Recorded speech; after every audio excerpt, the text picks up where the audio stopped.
But I do want to start off with a little story from today. I decided that, okay, Collin, you've got to get out of the house. You've got to at least like go and pick up your acid reflux medication at the local Walgreens. So I went and I did that. I was going to go to church, but that kind of didn't work out because I woke up in the middle of the night and I slept later. So I go to Walgreens. I'm standing in line waiting for the girl behind the counter to call my name. And I'm watching this other woman who's getting checked in for her COVID shot. And I'm thinking to myself, like, did she not get the memo at this point that this is a global depopulation agenda against our species being the human race? Because I thought that at this point that was pretty clear. Like it's almost, you can almost say that it's openly admitted at this point. It's sort of like, yeah, get your updated COVID vaccine because it's safe and effective. Like they know that we know that they know. Like this is an out in the open sort of thing. Am I wrong here? I just was out on Thursday night, and I happen to be somebody who is very immunosuppressed. So I'm kind of like the at-risk population. And I was taken aback when our bartender said that she had just received her COVID vaccine. She's probably like 38 years old. I believe she's in good health for the most part. But she goes to a whole bunch of fish shows. So I'm sure she's probably like dropping acid with some guy outside of like outside of a dumpster or something, or a porta-john, with somebody she doesn't even know. But like, I got to go get my COVID booster 3 years later. I was honestly just in shock. I just thought, like, was she serious? Like, I can't believe that people, similar to what you just said, I was really surprised that somebody who's not, I can understand someone who's like 76 years old and their doctor tells them to go. But even at this point, that doctor should be at Nuremberg 2.0 as far as I'm concerned. Like what actual, physician who cares about your health and your well-being is actually going to recommend that you get these mRNA injections based off of all of the well-documented cases and literature. Like this is, as the Dothraki would say, it is known. Yes. This is a known thing now that these are causing serious adverse events, shall we say. Kids that play high school sports are literally keeling over on the field. People are having heart attacks, getting myocarditis. Like this is all well documented at this point. So what doctor in good conscience is going to say, hey, you should... Like, I've known multiple people to have COVID recently, and like they just had sore throats and like hardly had any actual, like it was like the common cold, which they had told us from the get-go that, okay, COVID's just going to become endemic and it's going to be like the common cold. I guess the common cold maybe derives from like the rhinovirus or something like that. And so I'm just really like, so you're going to get a vaccine for a cold is what you're going to do. Like, you think that you need a vaccine for the common cold? like what are we doing now? And I just saw an advertisement too. Pfizer has a 2-for-1. You can get their flu shot and the COVID booster all at once, because I'm sure that cocktail is just exactly what your body is asking for. I heard a guy who was sitting there in the waiting line saying something to the effect of how they couldn't mix his, because like he was there for like a whole gamut of shots, like shingles and flu, and I guess he wanted it all like blended together in a single syringe, but they couldn't do that for him. So he seemed a little upset about that. But and I have to say that, like, I am not an anti-vax person. I have received multiple vaccinations. As I'm saying this, I see Collin's eyes glare over. He's about to tell me I am an anti-vax person.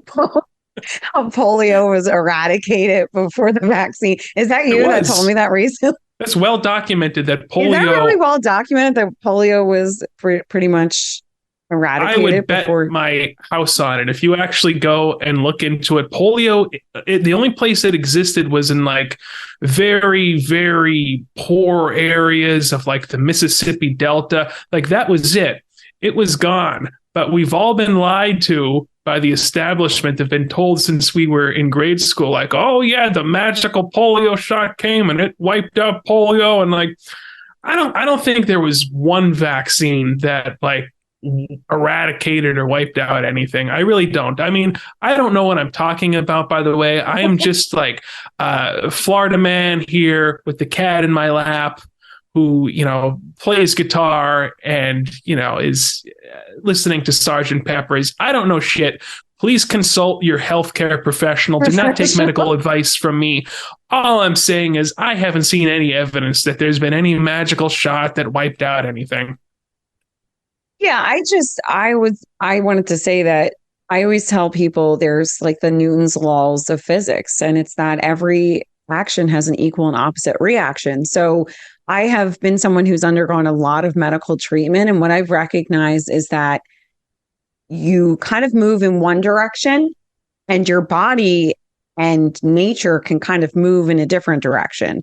And sometimes push back or push in a different direction that you didn't see coming. So for me, for example, like I would have certain treatments and that treatment would lead to an infection of something else, but we were trying to treat this and that would. So what I really feel with the vaccines, I feel like we try to push back against nature and nature kind of pushes back against us.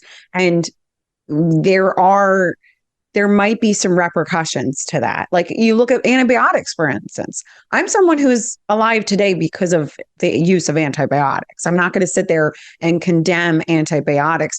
But what we have learned is that the bacteria are becoming resistant to some antibiotics. I mean, this is beyond COVID and viruses that Bill Gates tries to get off on, like scaring us to death about. Bacteria is like much, much more of, I think in some ways, like a more of a threat to humanity because, like I said, like these bacteria are getting resistant to the antibiotics that we have that we're able to use. And if there's a major outbreak, I mean, there are measures to like contain those bacteria outbreaks. But it's happening in hospitals and as I'm saying, yes, like we should still use antibiotics. There are still cases for vaccinations. I don't think we should use any antibiotics. I think that we should still be putting leeches on people still to get the bad blood out. I'm all for going back to that. Yeah, we just need to use some crystals. That's what we need. Hey, listen, crystals. It is scientifically proven that crystals have a frequency. They all have different types of crystals, have a different frequency. That's why, like in ham radio, in amateur radio, when you go to order a crystal radio kit online, they ask you what kind of crystal you want because they all vibrate kind of at different frequencies. So there's actual science behind that. And I know what you're thinking. This sounds very basic witchy. I sleep with No. I have a rose quartz crystal. But there's no scientific basis for any impersonations or antibiotics ever. No. With the crystals, let's break them out. Yes, this is what I'm saying. I haven't seen any science. I have to tell you that I can probably send you this photo. I wish I had it ready to just like display. But after my transplant, I had to have, I had like these crazy scars and stuff. And my little brother is a rock hound. So he would like go to the quarry and just like dig up rocks for fun, like quartz. That's so great. Yeah, like he would just like go get some amethyst, go get some quartz, like not in a basic witch kind of way, just in like a rock hound kind of way. And so he had given me this like chunk of quartz or amethyst or something. I'm not even sure really what it was. And so I like held it up to like my scars. Like I had like the staples and the stitches and everything. And then like I took a picture of me holding the rock up to it, like it was going to heal me. I will give you some spoiler alerts. It did not. So, but It probably, I think actually, I've thought of this and I know that you'll appreciate it. I've sometimes thought to myself that I had so many complications because I provoked the evil spirits by mocking By mocking who? by mocking the crystals. I had provoked the evil spirits to give me more complications because I was joking around that they were going to heal me and they did not. So, um, I'm not saying that they can cure cancer. All I'm saying is that crystals, again, they all have a different frequency. even with the essential oils, like I had a family member who was like an essential oils pusher. Like they were I'm sure we all have a relative or an old classmate we haven't talked to in 7 years who pops up on You're a Facebook. little blurry. Oh, I'm a little blurry. I don't. It's the evil spirits of the crystals. Wait, I don't know. You're talking about how crystals cure cancer.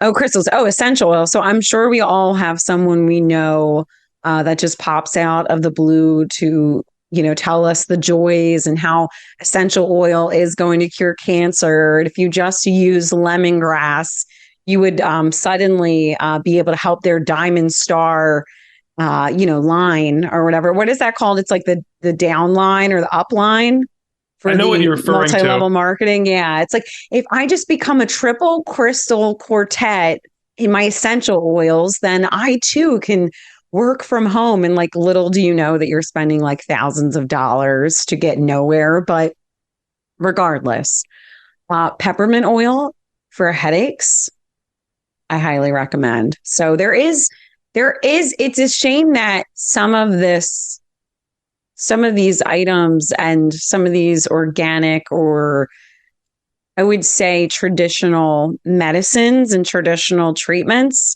kind of get hijacked by the basic witches and the basic Christian women of the world, if you know what I'm saying. Oh, absolutely. Because like you were saying, with the peppermint, like there are so many different actual legitimate uses for these essential oils. Like what I will do with peppermint oil is I will mix it up in a spray bottle with some water. And, with me being in Florida, there's a lot of pests and such outside.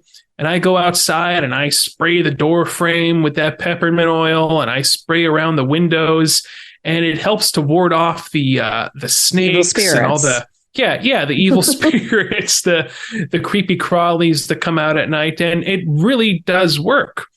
I did not know that you were a basic essential oil bitch too. Well, you have to remember that I worked in the legal medical cannabis industry for many years. And essential oils, they're actually inside of the cannabis plant. They're called terpenes. But really what they are is they're essential oils. And they're found in other things too. Like caryophyllene, for example, is a common terpene that it's found in black pepper, I believe, cloves. And it has a very calming, sedating effect. It's good for pain relief, inflammation, myrcene. So if I smoke cloves, I might do I get high too? No. There has to be THC in there in order. I don't recommend smoking cloves for anybody who's listening to this, but all I'm saying is these different essential oils, terpenes, myrcene, caryophyllene, linalool, which has a very lavender-like fragrance. They really do have various medicinal benefits that can be derived from them. Yes. And we kind of forget too, like I've been alive for most of my life thanks to a medication that is one of the medications is derived from a fungus that was found in Japan. And another medication that I'm on is a commonly used anti-rejection medication that is derived from rapamycin. Rapamycin was discovered on Easter Island. So that Easter Island with this head sculptures that are really well known, those faces, those head faces. So they were found on Easter Island and rapamycin, and many people use rapamycin for its longevity purposes.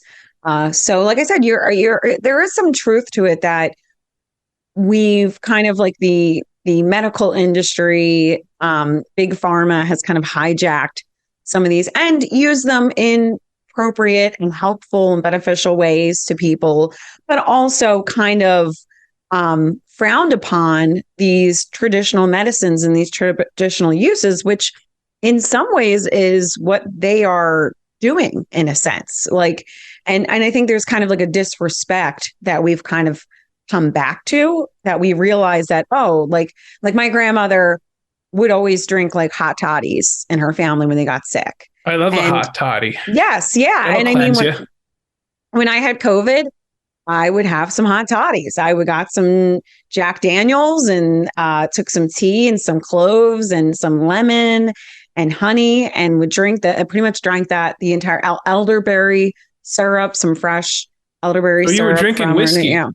I was drinking whiskey. Wow, yeah. Karen, I know that's not, I know. I don't really know. Dangerous. I know. Don't like the sounds not of that. much, not much. I wouldn't drink that much of it, but just a little bit because it, it's soothing and makes you feel a little bit. So I think that I believe what's happened is that big pharma has risen so greatly and become so cumbersome on our lives and has had a lot of issues. I mean, being in the kidney patient world, so many people have had to get kidney transplants or been on dialysis, suffered kidney failure from the use of ibuprofen. I mean, just simple ibuprofen. So it's like I said, there's, I think that's why people, and also you see the ravaging and the destruction that the opioid crisis has just destroyed and hollowed out communities and a whole generation of people. So I think we see this kind of return and a longing for things that are not so detrimental to our overall health. And in some ways that's a good thing. So yeah, I think I'm not naysayer whatsoever on it at all. I'm all for it. I'm a very big fan of I know people who are naysayers, though. They are all about, trust the science. All this holistic garbage is just snake oil. And I think it's a mixed bag. Obviously, there are pharmaceuticals that people benefit from, but also turmeric, tomato, very good for inflammation, So yeah. And that comes from nature. That's natural. So how can anybody say that things that are derived from nature don't have beneficial qualities if you're dealing with arthritis pain or whatever the case may be? Yeah, not to mention a lot of people just have to be put on medications because they're also suffering the consequences of big agri and the big food industry. It's pretty much like you're like chattel, like you just like chatteled from like, okay, hey, here, come here. You're at this level and you move from 0 to like 40. You're just cradled and coddled and controlled by big food and big agri to eat this processed garbage. And look at the food pyramid. Yes, it's the most ridiculous thing anybody has. Like, how could you look at the food pyramid and be like, "Oh yeah, this is relevant now in modern times," knowing everything we know about the ill effects of sugar and like the food pyramid is like eat 10 bowls of Fruity Pebbles a day for That's basically what it's saying, right? Yes, exactly, and like. You see that, and from 0 to 40 years old, you're just like you're like sheep for the slaughter for the big food industry. And that 40 years old, they like throw you over to big pharma, and they're like, oh, somehow you ended up with diabetes, hypertension, you're 400 pounds. I was doing everything they told me. I woke up, I had a bowl of Lucky Charms, I had a loaf of bread, I had a cannoli for supper. I ate margarine because butter's the devil, right? Like, yeah. That's the thing too. Like, and I drank skim milk, which you've completely robbed of any of its fat so that it would control my blood sugar and just load it up with sugar. And so I think that for the most part, like people are like kind of waking up at like 40 years old, realizing that like they've just been destroyed by all of this. And I don't know if I ever told you about this. I I typically do a lot of research that we know. I'm a very big research person. I typically conduct it on Reddit, which is known for its just truth and its just highbrow nature. But couple a couple months, maybe like a year ago, I came across a really interesting feed or whatever you want to call it on Reddit, and it was talking about like the food industry and the chemicals and whatever, just all that kind of all of what's included in all those like in all the just everything we use, everything that's around us. Seed oils. So this guy was talking about how he was like a roommate with one of the children, one of the heirs to one of these companies. And he didn't exactly say what company. He kind of like alluded to it. I personally felt like it was like Procter and Gamble or maybe Unilever, something like that. I can't tell for certain that that's what it was. But he explained how like he really was kind of disowned by his family, but kind of just on the out and out with them, didn't really get along with his family that much. And he was explaining to the roommate that the family understood that the products they were selling and enriching themselves off of were not good for the general public. Like they understood this. And the way that they rationalized it was that it's a free market and these people can decide. And if they choose to buy it, well, that's not their problem. If you want to ingest poison, go ahead. We're not putting a gun to your head. Yes. Yeah, exactly. So like that's kind of how they approached it, and they understood that these products that they were obviously living the good life off of, even though they personally would not use any of those products themselves. Hey, it's okay for everybody else. They should know better. So, and I don't know. And there's a part of me that's like very libertarian. And I think that we shouldn't really have we shouldn't have like the soda tax and yada, yada. But at the same time, like you go to the store and it's really apparent that people do not know any better. And I think that a lot of people know this stuff as junk, but also at the same time, like Doritos, Fruit Loops, a lot of these products are there are food scientists that make very good paychecks specifically designing these items to have addictive qualities. So at what point do we kind of regulate this stuff, or do we not? We just allow people to, just feast themselves to death. And I'm really not sure. I'm not here to solve that problem. If you want to become one of the human beings sitting in the Wall-E chair, then go right ahead. I guess it's up to yourself to educate yourself. And I'm starting to sound like Kamala Harris now. The bus goes here and the bus goes there. You sound like Trailer Park Boys. Have you ever watched Trailer Park Boys? I have one not. Character. I've heard so much about it though. The one character, it's like my guilty pleasure. I haven't watched it in years, but it was like my veg out show, like during college. Like I would just like put it on and just, it would take me to a different place. We're talking about how they're trying to kill us. Yeah. But I just had this conversation with my husband recently. We were trying to get back to going to the gym, just trying to live that, gym rat life, just trying to be, just toxically masculine. Yes, all toxic masculinity. Just trying to be white supremacist, trying to go to the gym. Get that testosterone up. Yeah, exactly. So I was telling him, I said, it's kind of like we are not necessarily not designed, but in order to be healthy in this society that we live in this day and age, it's almost as if you have to like completely swim upstream. Like you have to completely, and I mean this, I really had an epiphany about this. I was talking about your physical health, right? Because in this day and age, it's so difficult you're just constantly bombarded with this horrible addictive food. You're bombarded with all these, it's like we're like little with 5G, don't even get, yes. But like, it's like we're like these rats in a maze And they've got us just all this junk surrounding us and all of this garbage. And so and really you could just sit around all day. You don't have to, you could sit in your room and have whatever food you want delivered to you or whatever. So in order to be healthy, you really have to really push against the society that we live in. And I realize that this isn't necessarily just the case in the way our bodies are. Like also our brains are not designed for this much information, for this much stimulation.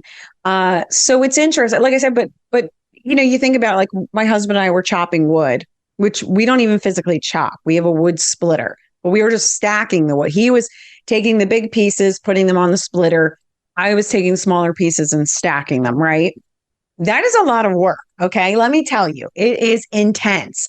And we're not even actually actually axing the wood.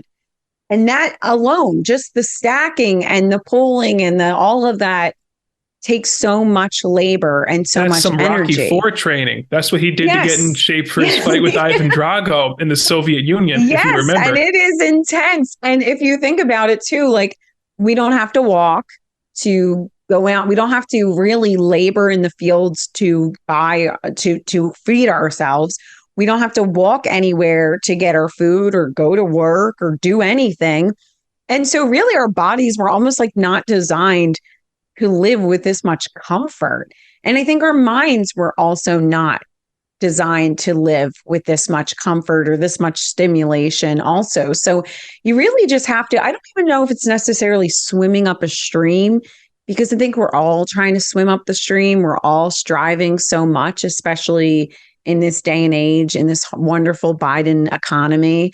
But Bidenomics, baby. Bidenomics. Maganomics. Evil maganomics, where people have money in their bank accounts and they have their 401ks.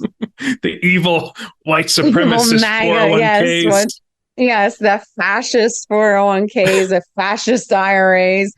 But you kind of have to, like, when when you're in a river and you have like those little coves and some of the fish like collect in the coves. I'm laughing because you said, when you're in a river, like, can you ever picture me in a river at any point? Yeah, like that's in waders, true. like, have you ever seen a river? I've seen photographs, like postcards that I have on my fridge from people. River, you have like a cooling pond or like a little pond in a cove where a fish will swim. And I think that that's kind of how we need to look at our lives. Like, you need to find that cove where it's like you have contentment and you're not worried about all those idiot fish like swimming upstream. You're like, hang out here. I'm content. I'm happy with the life I have. I'm happy with my little pond.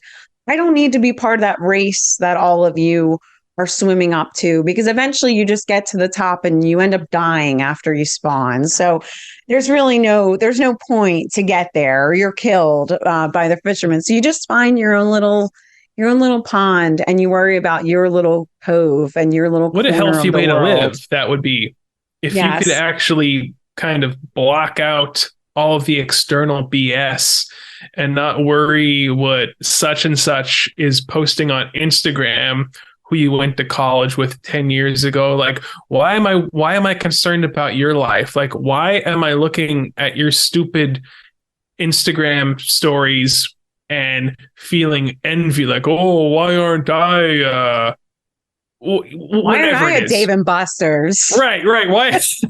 I was thinking of like Italy or something. I wasn't thinking of Dave and Buster's. I could probably go. I wouldn't want to go to Dave and Buster's. But no, I think that there is something. Yes, completely. Yeah. There is something to be said for minding your own business in a sense, and really taking care of yourself, because if you don't take care of yourself, then how could you possibly ever be there for anyone else when they need help? And that's something as of late that I'm really trying to hammer home in my own brain. Like, man, you really need to be treating yourself with a lot more care. And I'm talking mentally, physically, spiritually. You need to be waking up at a decent hour, getting some form of exercise every day, making better food choices, maybe not sitting down with the pint of chocolate peanut butter Haagen-Dazs in front of YouTube, and overindulging in such frivolities. Is that a word? Frivolities? I think it is. I like it. It's okay.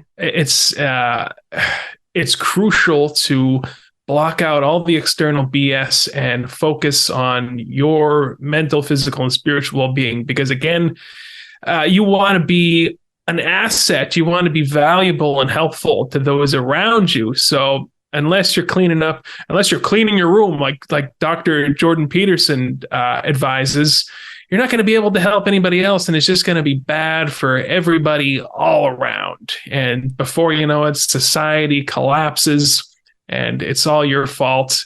And it's all your fault. Many bad things happen, as the former president would say so eloquently. But well, yeah, no, you made a good point. That's a really good point about like focusing on yourself. But it's so hard. It's so hard when we, as I said, are kind of overstimulated. We have so much. We are those little rats in the maze, and there's just so much around us, so much to play with, so much to consume. And yes, of course, we need to worry about, someone we went to high school and what they're doing for vacation. And the truth is, like, we really don't know much about.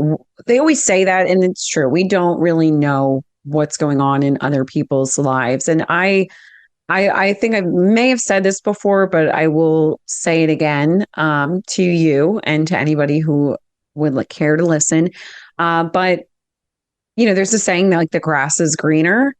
The grass isn't always greener, right? And I think that there's some fallacy in thinking like that, because sometimes people's lives really are much better than yours. I mean, if you were, for me personally, I had like a terminal illness. Okay. Yeah. The people, sitting in a hospital bed and watching people go out and ride bikes in their pictures.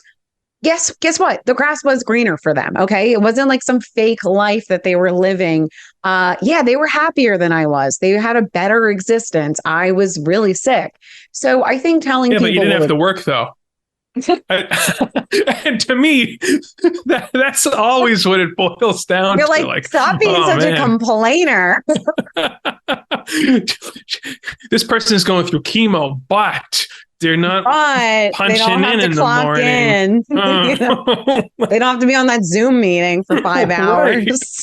Right. It makes you kind of. What do we really want to do here?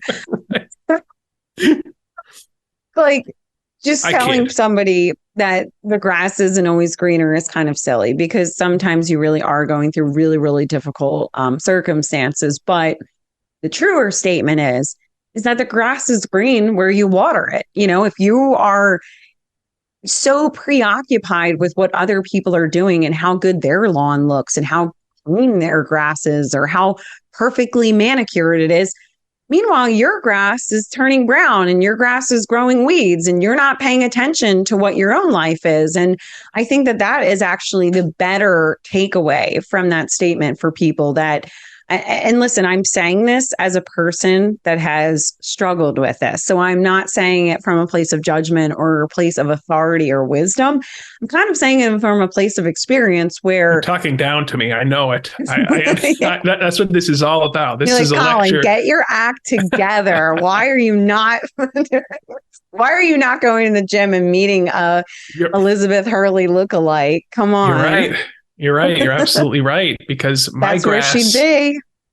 My grass is a little brown right now. And maybe if I wouldn't be clicking on Instagram stories and being like, they're married. How are they married to that person? They're not attractive in the slightest. What did they do to get that person? What's wrong with me? Oh my God. And before you know it, the bottle of tequila is coming out and you're doing shots to numb the horrible pain of that. Anyway. Comparison. It's yeah, absolutely. Yes. Been there, done that. Not necessarily the same with the Yeah, I tequila. was going to Maybe say not another the cup of same. coffee. Maybe I'm just like, I need another cup of coffee to I need a, soothe my anguish. I need a pumpkin spice latte. I need a pumpkin spice latte to soothe my anguish. By the way, But I have a family member who told me they never had a pumpkin spice latte before. And this is a woman who, by all accounts, should have had a pumpkin spice latte at some point in her life. I don't know how she missed out on that, but I put a little a sort of an asterisk or a disclaimer. I said I think you should try one, but I'm not going to build this up like some other people build it up, because let's face it, pumpkin. Not everybody likes pumpkin. Okay, yes, some people. Yeah. Not everybody likes spice. Not everybody likes latte. Some people, pumpkin gives them heartburn. All right. And who am I to push pumpkin spice anything or pumpkin beers down another fellow human's throat? Maybe they won't have a good reaction to it. Maybe they don't like it. Maybe they don't like Halloween. That's okay, right? Yes, it's all right. Yeah. I mean, it is Satan's holiday, so I mean, that's probably it's warranted. My favorite holiday. And I'm a good Christian man, who prays to the Lord at night. So go figure. I agree. I love Halloween. I really do. But I really should have gotten a pump. If we would have been recording a little bit earlier, I think I would have gotten a pumpkin spice latte because I would have been able to drink it while we recorded. So I'll have to plan my pumpkin spice because I would like to. It has been like 13 years since I've had one. So I really want to get the organic, raw reaction on camera while we converse. So we've got to do that. And you know what?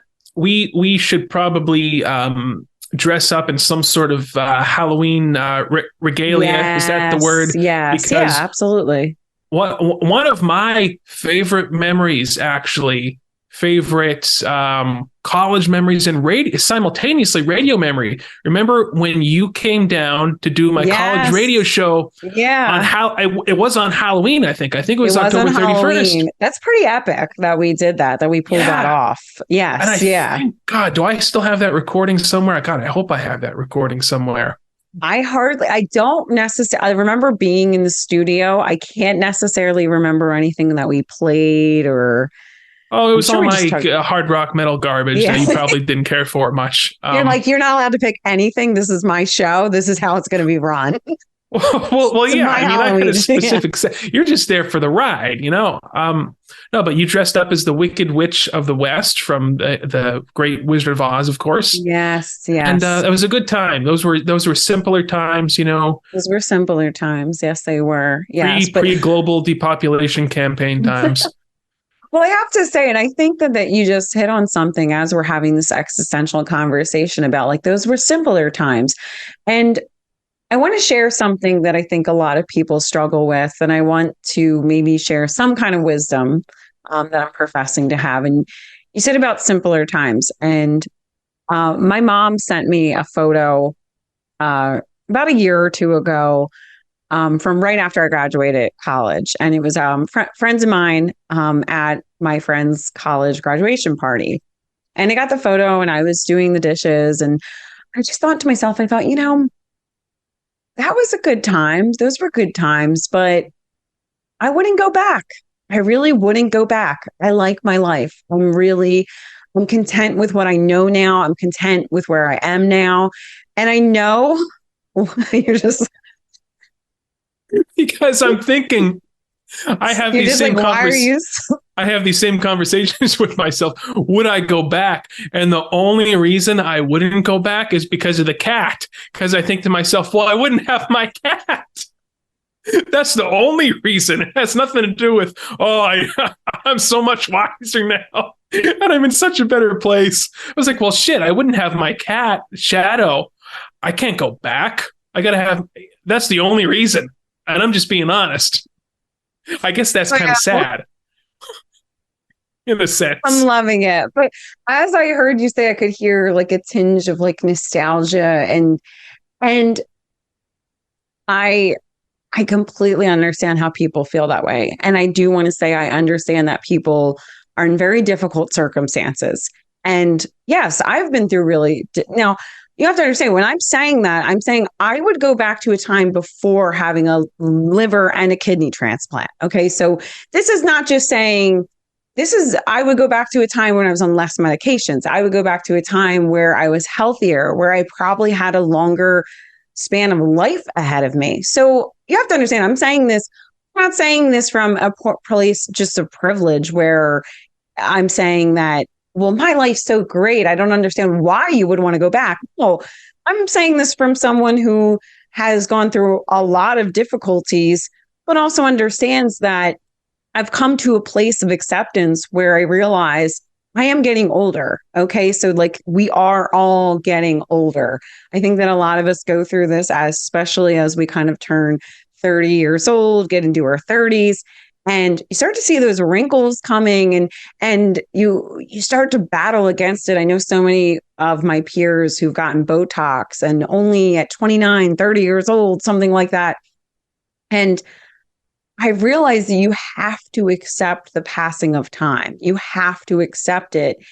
The sooner you accept it and recognize it, I feel like it's almost like a superpower, because you recognize time is passing whether or not you like it or not. And in so many years, say in 5 years, well, in 5 years, you can either have kicked and screamed and cried that 5 years is going by, or you can have taken that time in the present and accomplish something you wanted in that 5 years.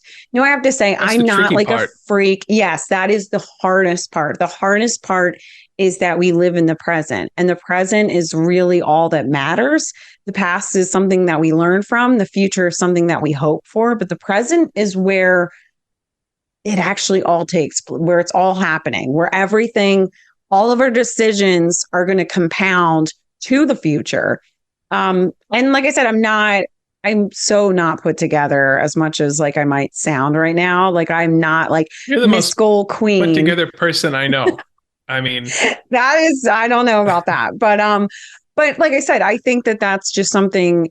It's hard to get to that point. It's not necessarily easy to accept it, because I'm sure we all sit there and think back to our youth and think, if I could only go back and change this or do that or live that, or it was so much easier then. Yeah, it was so much easier. But like right now is such a gift. Right now is what you have. And right now is life. You have life, and you have that opportunity to change your future with what you do right now. And I think that that's a gift. That is a gift to have. And I'm not saying it's easy, but I think it is somewhere that it's a place that you can get to. And I'm talking very deep, but we had something very important to talk about that we did not get to. Oh, and that, yes. Yeah. Absolutely. I'm sorry. Yes. Before I transition, I just want to say, the Van Halen song Right Now? Right Now. Yeah, that's what that entire song is about. Lyrics written by the great Sammy Hagar. All we have, like,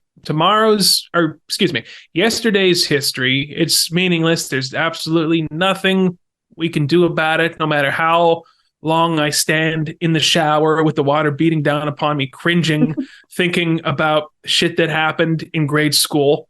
That's over. It's completely useless. Tomorrow I could wake up dead. That's kind of an oxymoron, but you know what I mean. All we have is this moment. So it's like, okay, what are you going to do with this moment that God has granted you right now? Are you going to continue to mope and I'm probably going to continue to mope a little bit. I'm just being honest, but you have to put yourself in that mindset of, man, this is all so fleeting. That's the key word. It's fleeting. You have to keep that in the back of your mind, that none of this is guaranteed to continue. So act accordingly, I suppose. Well, yeah, I feel like this is where the conversation is going anyway. So I think that I really appreciate it. You're talking about the water beating on you in the shower. When I was not working, which is was Good an old days. interesting time. Yeah, the good old day.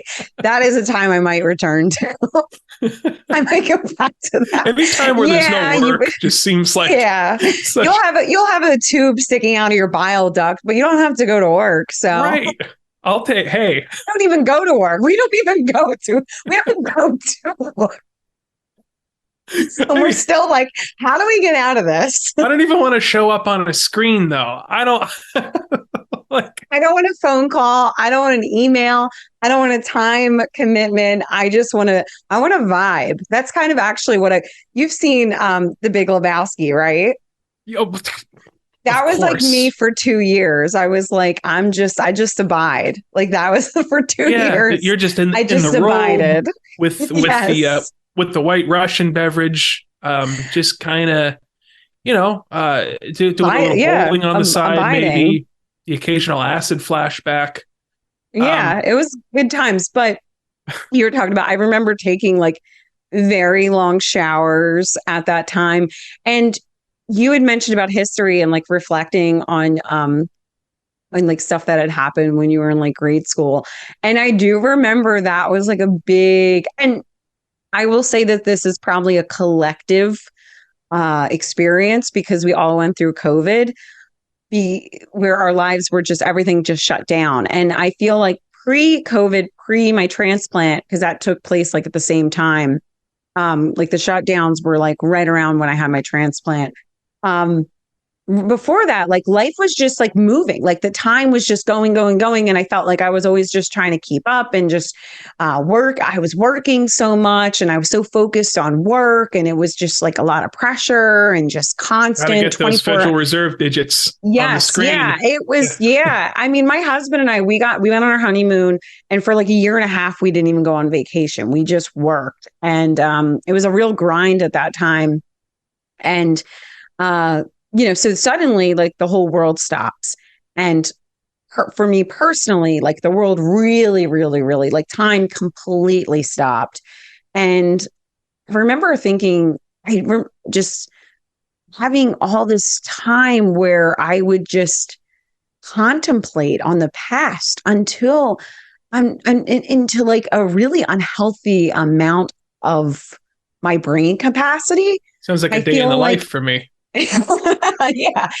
Realize like that is something. And because I was somebody not working, I realized like that's kind of what happens to people that are maybe on disability, and I'm not saying all people are on disability. Some people live very full, exciting, enriching lives. I don't want to make a generalization, but you see a lot. We all know what I'm talking about. Okay. We all know what I'm saying. We're all saying the disheveled people that show up at Walmart. You know who I'm referring bottoms to. With the Crocs on.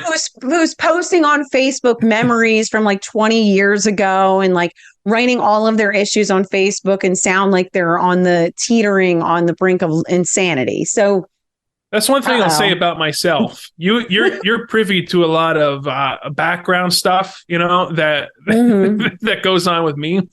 I will never post that shit on social media because I know so many people who I'm friends with, and they're older. And I see them make these posts on social media about how they're alone. And it's like, okay, I'm relating to everything you're saying right now, but don't share that shit. That's so tacky to be sharing that on a public forum like this.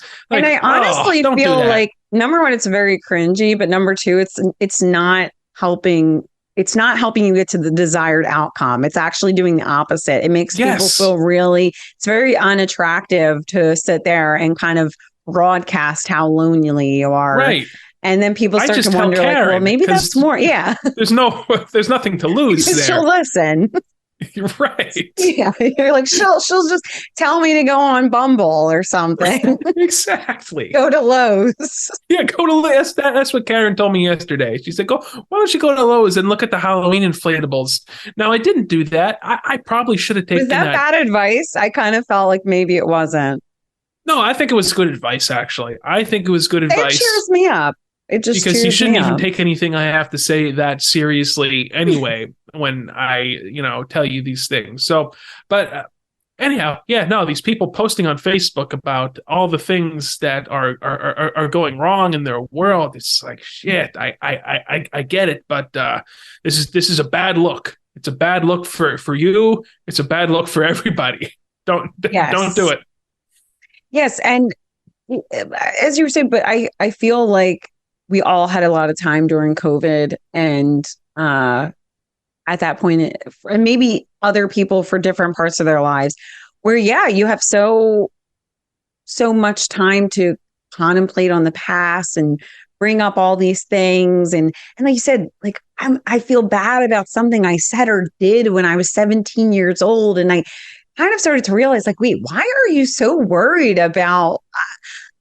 I feel like for me, the things I regret the most are the times where I feel like I didn't treat people with the utmost respect, or I feel like I harmed someone in some way. And you know me, I wasn't going out of my way to hurt people, or I I'm wasn't a picturing like an bully. I know what you did last summer situation where like one night driving home from the radio station, there was a hitchhiker and he went over your car and you're like, oh shit. Yes, yeah, You threw him not in the Hotto exactly. River. No, Is that a river? but I don't know if it's a river. It's Okay, no, it whatever. can't be stream, not Yeah. a stream. But yeah, so like you said, I think that that's the things that kind of like were dredged up the most for me, or things you didn't say, or things that you did say, or yada yada yada. We've all been there. We all know there's all something in our recesses of our brain that we immediately think to, that comes up when I say something like that. Um, but yeah, I realized a lot of that comes from like having, I think one, it's if you don't have something that's fulfilling in your life, if your work is unfulfilling, or your family is unfulfilling, or your relationships are unfulfilling, um, you have a sense of despondency. And I believe that's how a lot of that kind of gets dredged up and comes to the surface into an unhealthy amount of it. And I believe that in some ways we should be kind of fortunate, because I think that that's our brains telling us that something's not quite right. And I don't mean that that means like, okay, you need to be in a sanatorium. I mean, like, it means I that, probably should be in a sanitarium, quite frankly, with the padded yes. walls. But but, anyway, I think it's our brain telling us that what we're doing right now is not working, that we need to be maybe focused on something different, that maybe we're not happy with our job, maybe we're not happy with our relationship, and that doesn't mean you have to get a divorce, or or that lack doesn't mean that thereof. you need to yeah, or lack thereof. That's a good point. And I think that that is something that a lot of people have anxiety around if they're single, that they don't have a spouse. But I mean, some people are married and their anxiety is their spouse. So It's um true. something to think about. You shouldn't just jump into a relationship because you just want to be married. But I think that that I doesn't. just want a meal. I'm not saying that. I just want a meal. I just want a meal and some dusting done. You're like, can you just clean the house? Can somebody just clean? You just need Mary Maids and Meals on Wheels. Right. I'll be set then. Yeah, then you'll be fine. You'll be like, you know what? I Oh, don't know about this whole wife thing. I got Meals on Wheels. Larry shows up every 12 o'clock on Saturdays and brings me some really good beef stroganoff. I think I'm good. you remember the Seinfeld where Jerry was sleeping with his maid? No.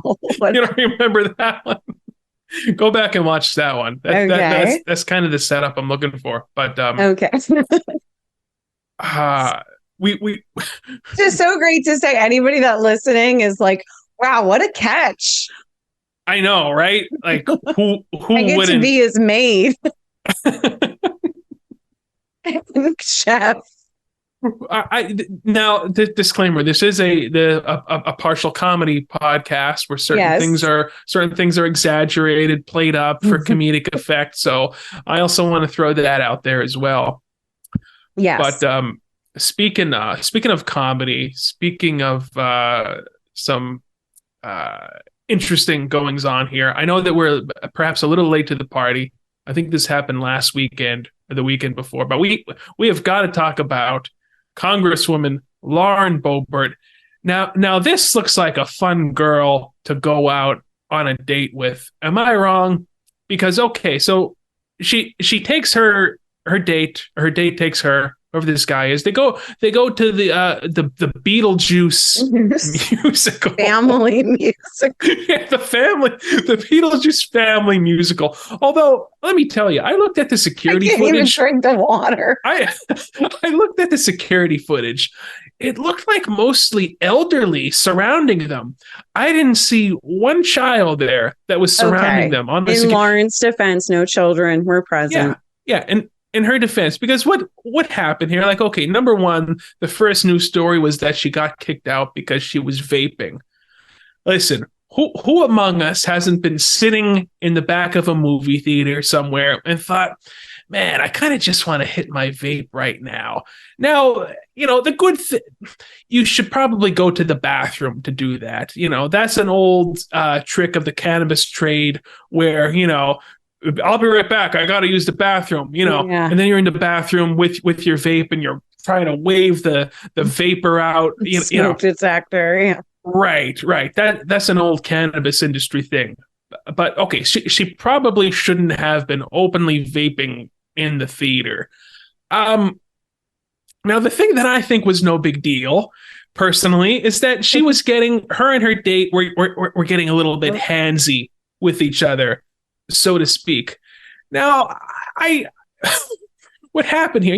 I'm trying to keep this family friendly because, as Alex Jones would say, this is a family Christian show. I apologize.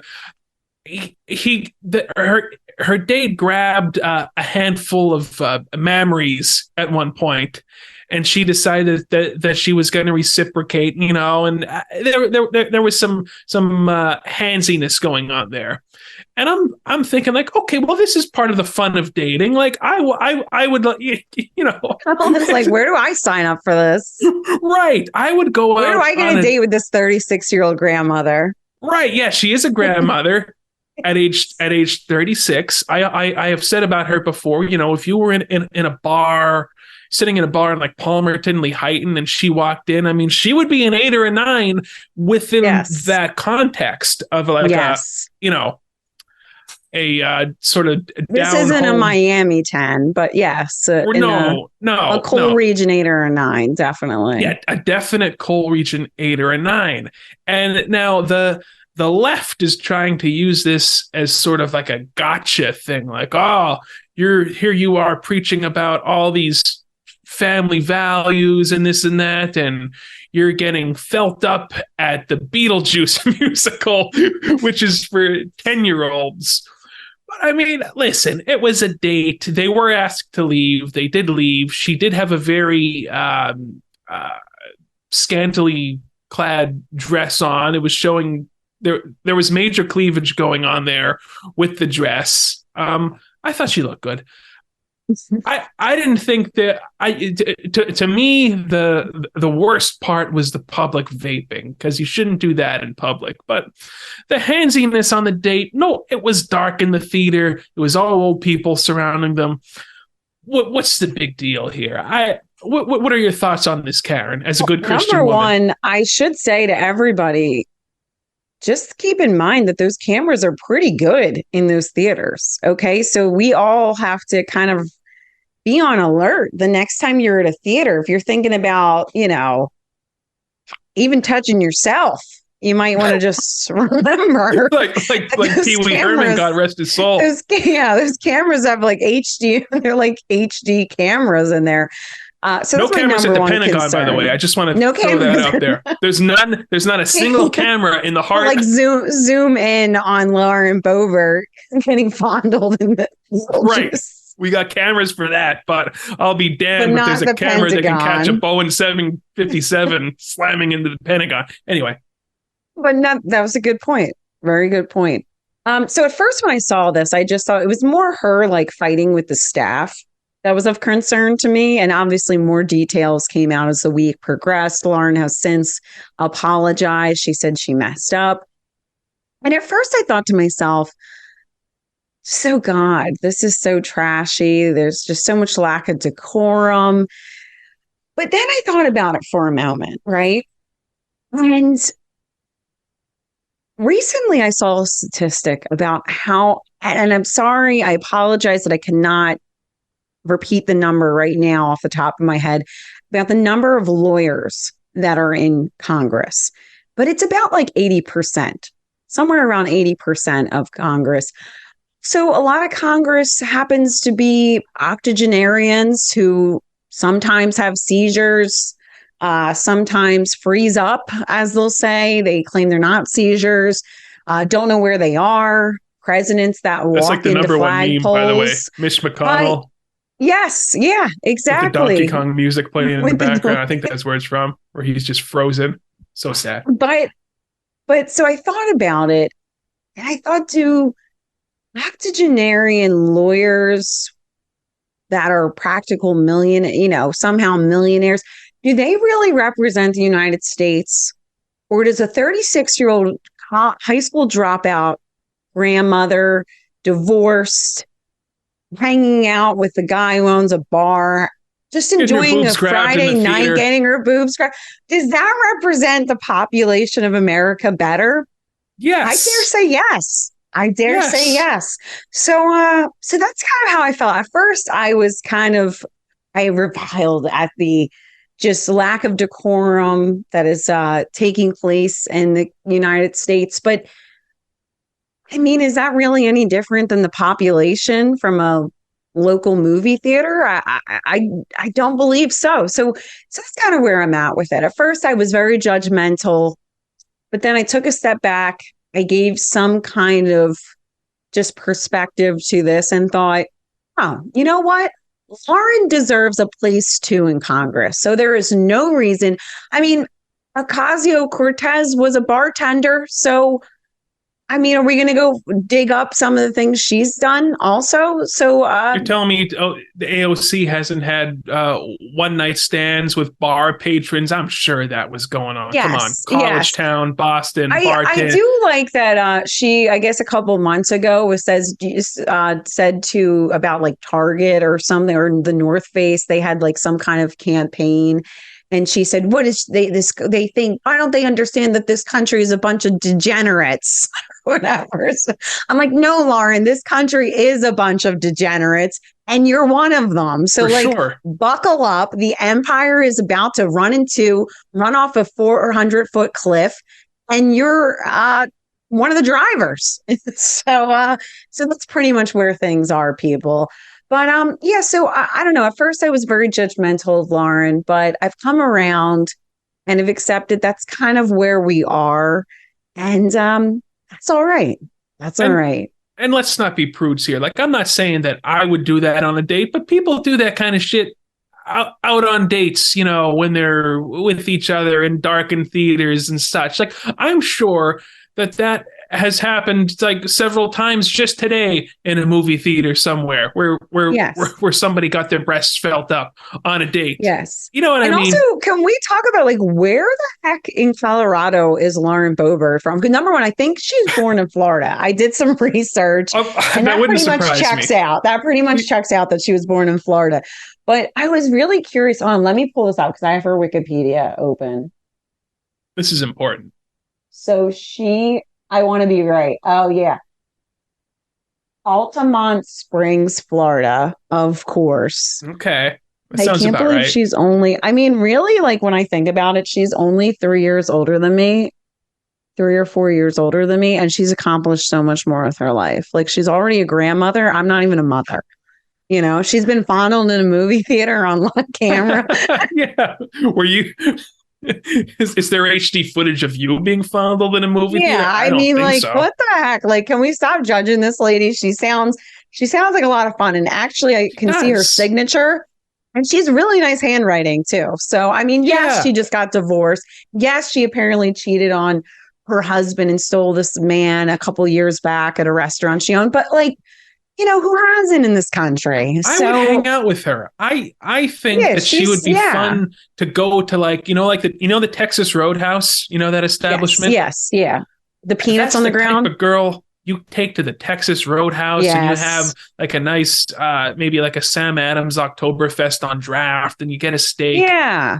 And She you go to never the calls movie you theater. back, but you had a good night. Right, exactly. You had a good night. It was fun. You know, you got it. Overall, it was positive vibes. You knew it wasn't necessarily going to, you know, lead to something that's, you know, stable or somebody you're going to be bringing home to mom. But I don't know. She looks like a fun girl. I just want to know, the thing that I'm the most curious about is the vaping. I want to know, was that just a nicotine vape? Was it some sort of like a THC distillate? Because like she's in Colorado, right? Yeah, she's in Yeah, Colorado. that was what I wanted to. That's what I was going to say. The Colorado thing. I was wondering what part of Colorado she's from, because in my mind, like Colorado is like John Denver, or it's like a very vanilla Patagonia whitewashed, like outdoorsy people that are like neoliberals. Do you understand what I'm saying? They're like very Sure. corporate liberals. Yeah. They all wear Patagonia. They all have like perfectly straight white teeth. And they all like to we like to hike on the weekends. And then they go to like Grateful Dead shows and maybe do a little bit of cannabis, but like Yeah, for the nothing crazy, most though. part, that's it. Nothing crazy. And then they're like, you know, corporate lawyers for like Pfizer or something like that is their main job. But so it's like that's Colorado in my mind. But she's like part of Colorado that's kind of like similar to where I live, where it's like Pennsylvania, but in the middle of Pennsylvania, you're in like Alabama. You know what I'm saying? Yeah, So like I feel Pennsylvania. She's in Colatucky. Yeah. Out there. Yeah. What an opportunity, though. Like if she was indeed vaping some sort of cannabis product, she could be one of the first conservatives that come out and say, yeah, I use cannabis, and I think that the federal prohibition is ridiculous, and we should be, you know, descheduling it completely. Because that's my one big gripe with the whole conservative movement. It's like, you say you're about small government, but when it comes to any sort of drug use, even if it's just something like cannabis, it's like, oh, well, hold on there. This can completely unravel the fabric of society. I'm not saying kids should do it. I'm just saying that, you know, Bob down the street, if he wants to cultivate, around, hasn't the fabric of society already been unraveled? Right, it's already gone. The big pharma did that already. You know, the fentanyl's coming across the border as we speak. Trank, yeah. I think that Bob down the street, if he wants to cultivate a cannabis plant in his backyard, who in the hell should he have his home taken away from him and his assets seized and be beaten with billy clubs because he's got a freaking plant that induces a mild euphoric effect? Come on. The more conservatives need to be addressing how completely ridiculous this whole prohibition thing is. And I'm calling on Lauren Boebert on this podcast to come out and say, yes, it was cannabis I was vaping. I'm pro-legalization. Let's deschedule it completely. I'm calling on Sleepy Joe right now to issue an executive order, just descheduling it. And that's my takeaway from the whole Lauren Boebert thing. I want to know what was in that vape. What was in that vape, Lauren? What was in that vape? Well, I hope we haven't gone on too long. So this is a good place to kind of maybe we did. Yeah. So I think we're wrap it up. I think. Good. Yeah. So one more thing. This needs to be said. Did you see the paragon of virtue, Mr. Howard Stern? He really came out hardcore about how Lauren Boebert is a disgrace to America, and like, wait, time out. Howard Stern, yes, is trying to say that Lauren Boebert is a disgrace to America. Yes, this guy has made a name off of having women come in like pasties into a radio station on television. And that's like what he's known for. Like, Howard Stern completely lost connection with reality. Like, he is the king of degeneracy. Exactly. And I don't know if I've ever mentioned it on this podcast before, but I did a little internship there about almost 10 years ago at the Stern Show. And one of the jobs of the interns was we had to have the guests sign release forms. Do you know what the first release form, the first guests that I had to go to and have sign release forms? He was having a nude mother-daughter contest. So there was like this cougar-looking mom and her daughter. They were in like trench coats, nothing on underneath, and he's having them come into the studio, and he's going to judge their bodies. And this was during like the period where he's sort of transitioning into wokeism. He's got his new person on staff that's trying to clean things up. But yeah, the point you're trying to make is he has pretty much built his entire legacy is that of a verbal pornographer. And now here he is talking about how Lauren Boebert's a disgrace. And he most recently made the statement that he is woke and he's proud to be woke. And what a joke. Because he's honestly become a joke. He really has. And it is a wig. There is no, yes, that is a wig. There is no difference between watching The View and listening to the Howard Stern show at this point. Again, I had a great experience there doing an internship. Everyone was great to me, including Howard. But the show sucks. He's a hypocrite. And that's really all I have to say about that. But I had to get that in there. No, that was an important. Thank you. That was an important. I'm actually really glad you said. And I have to say how low the mighty have fallen. It's just some people just need to know when to hang it up. They really do. They don't. But nonetheless, it was nice talking to you. I'm glad that you survived Saturday to be here. It was just a Saturday. It's just a Saturday. We will have to, if it is cold next time, we will have our pumpkin spice lattes. I do also want to add, we had a show last week or 2 weeks ago contemplating whether or not Taylor Swift was in fact a witch. The feedback I've received is that you were right and that Taylor Swift is in fact a witch. So I do want to let you know that the debate amongst our listeners is that you are correct and that Taylor Swift is a princess of the darkness. So, did you see her hanging out with Sophie Turner from Game of Thrones? Is that who Sophie Turner is? Is she the one that just got divorced from Joe Jonas? Yes, she played. I didn't know how she was famous. Okay, she played is that a witch? In Game of Thrones, and she's also a very sort of pretty girl, but gangly looking, very tall. Oh God, here we go, Collin with his his criticism of women. Oh, it's not a criticism; it's just pointing out what everybody's just observation. Thinking. Yeah, just an observation. They're both hanging out together. They were both drawn together. I'm sure they're just good friends, right? Just good friends. Yeah, just good friends. Yeah, we'll have to wait and see how that goes. That's all. All right. Well, till next week, we'll see you again on the re-education camp, and where I don't know if we're re-educating anyone. I don't know if anybody has gained any information from these episodes thus far. I guess this is episode number 10, number 11. I'm not even sure, but we're going to be a lot more consistent with these going forward. Really, anytime we're not, it's my fault. Full disclosure. But I'm entering a new phase in my life that is full of structure and consistency and taking care of my body, mind, and soul. And you should do the same thing out there, everybody. Yes. And we thank Mercury you for is in retrograde or not in retrograde, or I don't know. Does it matter? And also just remember, before you use your crystals, it's good to run it through some sage for at least 20 seconds. So you have to light some sage, and I have the conch shell. I think that's what it is. Is it a conch? I'm not sure. It's some sort of a seashell, but you light the sage and you run the crystal, you run your rose quartz crystal through it to activate it. And that also cleanses it of any past energies or impurities. So I wanted to leave you with that. Thank you very much. God bless everybody. We shall see you next week here on Re-Education Camp.